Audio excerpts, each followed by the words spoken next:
Ya, kembali bersama kami dalam Rancangan Ramai Pagi. Ini dia tetamu undangan kita ni. Terus sahaja kita panggil Yang Mulia Awang Muhammad Alif Nur bin Uni, merupakan penguasa rumah kebajikan unit perlindungan. Jadi apa kata sekarang kita akan jemput beliau untuk bersama kita pada pagi ini dalam ruangan segmen pembangunan masyarakat. Kita persilakan.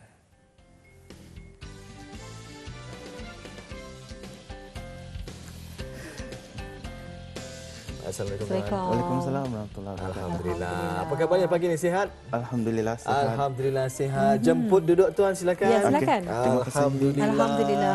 Ya. Gembira sebenarnya kita hari ini pada pagi ini berkesempatan sekali lagi untuk bersama dengan Yang Mulia ya Awang Muhammad Alif Nur bin Uni, merupakan penguasa rumah kebajikan unit perlindungan. Yes. Betul ya? Ya, betul. Jadi hari ini akan memperkatakan berkenaan dengan tajuk yang istimewa juga, kanak-kanak sebagai harapan di masa depan. Kanak-kanak sebagai harapan dan masa depan. Betul. Satu topik yang cukup besar yang kita ni memang ada tersirat sesuatu yang ingin disampaikan oleh narasumber kita. Jadi mungkin sebagai mukadimah ni tuan, apa yang ingin disampaikan melalui tajuk kita pada pagi ini? Silakan. Okey, terima kasih dan Assalamualaikum sekali lagi. Okey, apa yang saya ingin sampaikan pada kali ini ialah mengenai penjagaan kanak-kanak. Terutama sekali sebelum terbentuknya belia adalah terbentuknya kanak-kanak. Yes. Pak kata pepatah, melentur buluh biarlah dari rebungnya. Ini saya setuju ni. Okey. Kanak-kanak ni mudahlah dipengaruhi oleh ibu bapa, penjaga, termasuk sekeliling mereka. Sama ada cara ketani bercakap dengan orang lain ataupun cara ketani berpakaian. Diorang senang mengikuti. Kanak-kanak memang senang terpengaruh dengan apa yang dilihatnya, didengarnya dan sebagainya.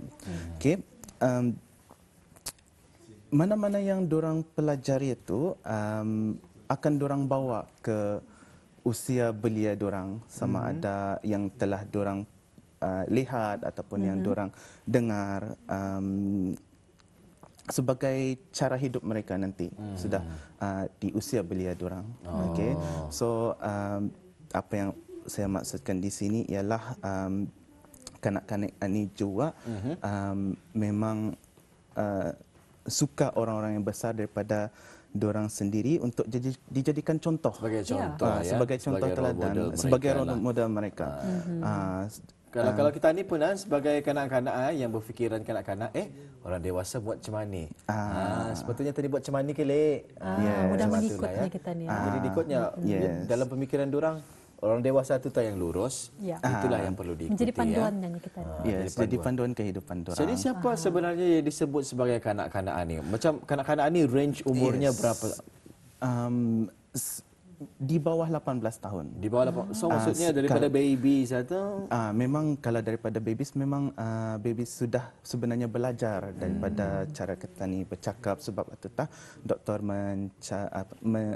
mencadangkan untuk ketani bercakap sama baby seperti ketani bercakap dengan kawan-kawan ketani. Bukannya ikut cara diorang bercakap. Sebab sudah diorang makin membesar, senang diorang mengikutkan jua. Betul.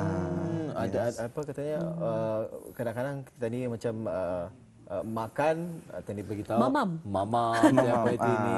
Tapi sebenarnya perkara yang paling baik untuk kita ni lakukan, makan, sebutlah makan. Yes, dengan sebetulnya. Dengan sebutan yang sebetulnya. Dengan sebutan yang bukan betul. digayakan seperti anak-anak ini tadi. Yes. Baik. Berbalik semula berkenaan dengan mukadimah ini tadi ya. Kanak-kanak sebagai harapan dan masa depan kita ni. Jadi apa mungkin ada persediaan yang harus pada setiap suami isteri ya sebelum berhasrat mempunyai anak ini tadi? Okey, persediaan yang akan saya cakapkan ni memang satu perkara yang biasalah.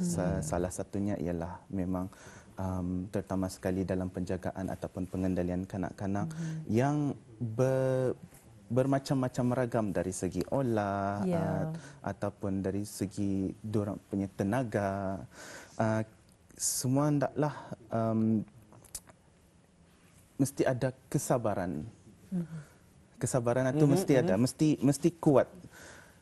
Selain daripada kesabaran itu, ibu bapa dan penjaga juga mesti ada ilmu pengetahuan lah. Ilmu Betul. pengetahuan ini memang merangkumi yang it's a wide range kan. So ada baiknya saya dah cakap di sinilah, ada baiknya ibu bapa ataupun penjaga di luar sana untuk berinisiatif sendiri untuk membaca buku dan mencari ilmu pengetahuan tentang pengendalian dan penjagaan kanak-kanak. Itu sajalah persediaan yang saya cadangkan bagi ibu bapa ataupun penjaga di luar sana yang ingin mempunyai seorang anak. Jadi maksudnya seorang ibu bapa, ya, suami dan juga isteri ini tadilah ya, sebelum menjadi seorang ibu bapa, mereka perlu mempunyai knowledge ya, ataupun knowledge. pengetahuan. Macam mana untuk mendapatkan pengetahuan ini tadi, Mahira? Ya. Adalah dengan banyakkan membaca buku, dan juga mungkin banyak meminta nasihat daripada orang sekeliling kita ni. Ya. Lebih-lebih lagi sebelum si ibu melahirkanlah. Jadi dari sana akan ada berbagai persediaan-persediaan yang perlu kita ni lakukan bagi memastikan tumbesaran anak ini tadi akan berkembang matang dan juga membesar dengan baik dan juga sempurna, insya-Allah. Ya, alhamdulillah. Jadi Tuan Muhammad Alif Nur mewakili ya penguas Rumah Kebajikan Unit Perlindungan ini. Jadi apakah sebetulnya cabaran-cabaran yang dihadapi sepanjang bekerja ya mengendalikan dan juga menjaga kanak-kanak yang dilindungi oleh kerajaan ini, Tuan? Okey, sepanjang saya bekerja sebagai penguasa Rumah Kebajikan Unit Perlindungan, kanak-kanak yang ditempatkan di dalam kompleks Rumah Kebajikan adalah kanak-kanak yang ditimpa masalahnya tersendiri, terutama sekali masalah keluarga.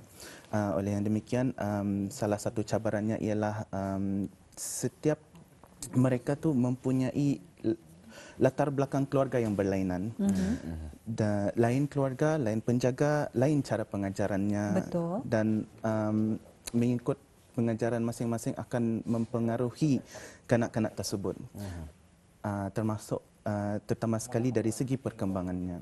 Ada kalanya perkembangan yang menunjukkan yang sesuatu yang tidak normal. Maksud di sini tu macam sekajap mature daripada umurnya yang sebenar. Kadang-kadang umurnya baru 11 tahun tapi berfikiran macam orang umur 20 tahun sudah. Itulah salah satunya. Cabaran yang lain juga ialah dikhawatiri disebabkan latar belakang keluarga mereka yang berlainan, yang tidak diketahui jua. Ada risikonya yang kanak-kanak ini membawa pengaruh yang tidak baik juga bagi kanak-kanak yang lain. Dan oleh itu salah macam kami sebelum apa-apa terjadi kami betul-betul memahami dulu latar belakang keluarga mereka untuk memahami kanak-kanak yang ditempatkan di kompleks Rumah Kebajikan tersebut. Ya. Itulah. Jadi banyak cabaran-cabaran yang perlu dihadapi lah. Ya. Memang banyak cabaran yang perlu dihadapi sebab perkembangan kanak-kanak ini memang adalah satu perkara yang besar. Ini juga akan melibatkan masa depan negara lah sebab diorang ni kanak-kanak ini akan besar jadi belia yang akan memandu juga perkembangan negara kita ni. Lurus ya. Jadi begitulah ya cabaran-cabaran seperti kita didengarkan tadi, setiap anak-anak itu tidak sama ya. Yes. Kita ni mesti melihat latar belakangnya macam mana. Jadi insya-Allah di sana setelah lebih mengenali dalam ya mengenai dengan kanak-kanak ini tadi barulah dapat disesuaikanlah dengan cara-cara penjagaannya insya-Allah. Baik, berbalik semula ya kepada tajuk kita ni lah pada pagi ini ya. Kanak-kanak sebagai harapan dan masa depan. Jadi kenapa dikatakan kanak-kanak itu sebagai harapan kita ni dan apa kaitannya kanak-kanak itu dengan masa depan kita ni? Salah satu contoh yang saya berikan dari pengalaman saya sendiri, saya baru juga mendapat seorang anak perempuan yang baru lahir pada bulan Mac. Alhamdulillah. Alhamdulillah. Sudah berapa bulan tu? Mac, Baru Jun? 3 bulan. Hari ini 3 bulan. Alhamdulillah. Alhamdulillah. Neneknya selalu macam sangatlah berharap arah cucunya ni disebabkan salah satunya apa yang ia cakap yang saya masih ingati selama ini sudah saya meninggal, cucu Anita yang akan doakan saya nanti. Betul. Sudah ia besar. Sebabkan salah satunya kebaikan kanak-kanak ialah doa diorang ni senang diterima. Sebab itutah kita ni disarankan untuk baik kepada kanak-kanak, meminta doa kepada diorang. Sebab doa diorang ni senang dimakbulkan. Itulah salah satunya. Seterusnya mengenai masa depan pula, seperti apa yang saya cakapkan tadi, sebelum terbentuknya belia, terbentuklah seorang kanak-kanak, di mana jika kita ni dapat memberikan bimbingan yang baik, kita ni akan dapat membentuk kanak-kanak ini untuk menjadi seorang yang kita ni dapat harapkan nanti. So sudah diorang jadi belia, tidak akan ada timbulnya banyak masalah dan akan menjadi belia yang boleh sudah terus diharapkan oleh negara untuk memandu perkembangan negara kita ni nanti. Amin. Ya, Saya suka alhamdulillah. dengan perkongsian tersebut. Betul. Yang pertama tadi anak sebagai Penyelamat.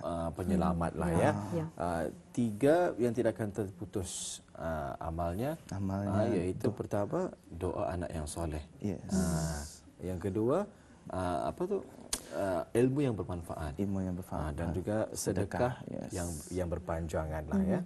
Jadi itulah perlunya penyambung zuriat kita ni tu untuk dididik ya, dididik dengan baik, dengan baik, ilmu keagamaan dan juga sebagainya, pengaruh-pengaruh yang positif lah. Betul sekali. Jadi sememangnya peranan sebagai ibu bapa ya untuk membentuk anak-anak ni seperti yang dinyatakan tadi, belentur buluh biar dia rebungnya. Jadi dari awal kita ni membentuk mereka dengan perkara-perkara yang positif. Tapi ialah kadang-kadang memang kita ni tidak lari daripada permasalahan. Memang kita di negara Darussalam pun memang ada juga ya antaranya masalah-masalah dari segi penjagaan kanak-kanak. Sebab itu juga dilancarkan talian anak ya. Yes. 121. Mungkin boleh diceritakan lebih lanjut mengenai dengan mungkin ada permasalahan mungkin apa cerita-cerita yang mungkin dapat dikongsikan ni tuan. Talian anak dibentuk bagi kanak-kanak sekiranya kanak-kanak atau ada ditimpa masalah dari segi penderaan ataupun mungkin pengabaian, diorang boleh telefon talian ini untuk memohon bantuan daripada Jabatan Pembangunan Masyarakat. Itulah. Taliannya 121 ya. 121 ya. Jadi talian kebajikan ialah 141. Itu lain lagi. Lain lagi ya. Jadi anak-anak ini sendirilah yang boleh menghubungi terus ke talian hotline tersebut ya. Tidak dapat dinafikan juga kadang-kadang ini ada yang bermasalah juga. Ya, bermasalah maksudnya mungkin gauk ya, hyperaktif, nakal.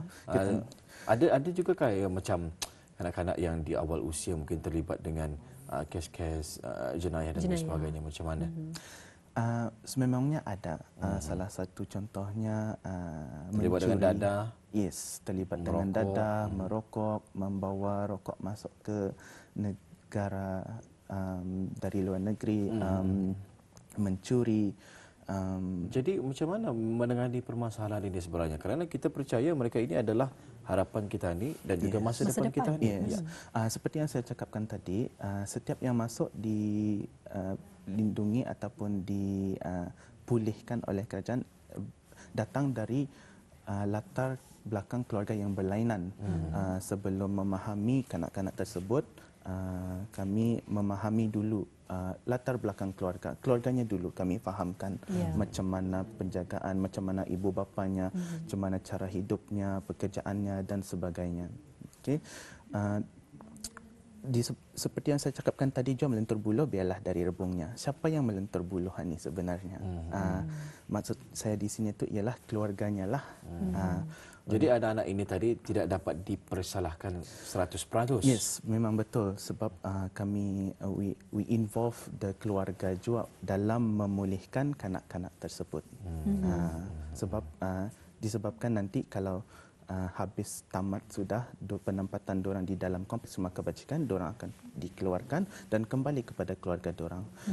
Sebab dari sana kita ni dapat melihat hujungnya keluarga yang bertanggungjawab lah. Di sini tes sudah ya baik. Balik semula ke keluarganya. Yes. Asuhan keluarganya lagi berbalik semula. Ikutlah pengaruh daripada keluarganya macam mana. We also try to fix keluarga itulah untuk memulihkan kanak-kanak tersebut. Betul. Jadi apabila kanak-kanak itu kita ni tidak mempunyai ibu bapa, tanggungjawab tersebut terletak kepada penjaganya sebetulnya. Alhamdulillah. Jadi itu memang satu perkongsian yang cukup yang tadi menarik juga ya. Ya betul. Dan kalau dari pemula masyarakat sendirilah ya, daripada pihak tuan lah ya. Apa sahaja proses-proses yang dilakukan bagi pemulihan anak ini tadi? Bermula dari penempatan kanak-kanak tersebut di dalam kompleks rumah kebajikan itu di bawah unit pemulihan. Diorang memang akan dijaga di dalam lah, segala pakaian, keperluan akan disediakan, tetapi keperluan tersebut juga akan dipinta daripada keluarganya sendiri supaya keluarga tersebut indalari daripada tanggungjawab mereka. Dan selepas itu adalah mengikut program-program yang bersesuaian, mengikut